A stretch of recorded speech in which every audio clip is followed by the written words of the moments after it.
in Eastern Africa and the Horn of Africa. And they transitioned the name from drought to development without dealing with the issues of the drought.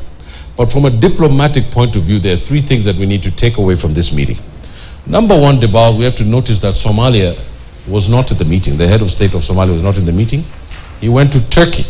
And the dispute of the maritime is still there, Debal, and we have a problem with it, and we want Kenya and Somalia to solve that.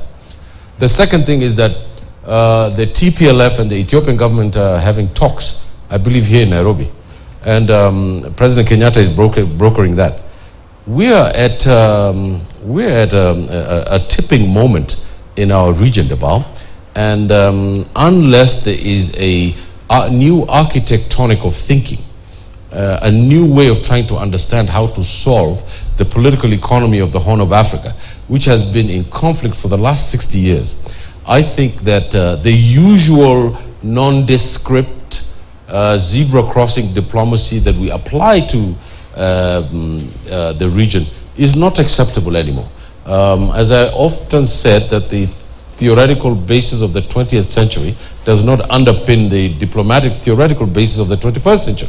Because the whole system that we have, Debal, in the global diplomacy world has changed. And I put it to you, Debal, that it is very critical that the TPLF Ethiopian government talks pass. It is very critical that we solve the problem of Sudan and Ethiopia over the piece of land and who owns it. And I think that if we get foreign ministers in this country, remember, Debal, we used to have people like Joseph Murumbi, Arguing Skodek, Amina Mohammed. We had foreign ministers who were really on the ball. Debal, we cannot have President Uhuru Kenyatta being the president and the foreign minister. I'm sorry to say this, but it's very important that our Ministry of Foreign Affairs gets out of State House and becomes its own Ministry of Foreign Affairs so that we can solve a lot of these problems. And I truly believe that the next leader in this country, President Odinga, will have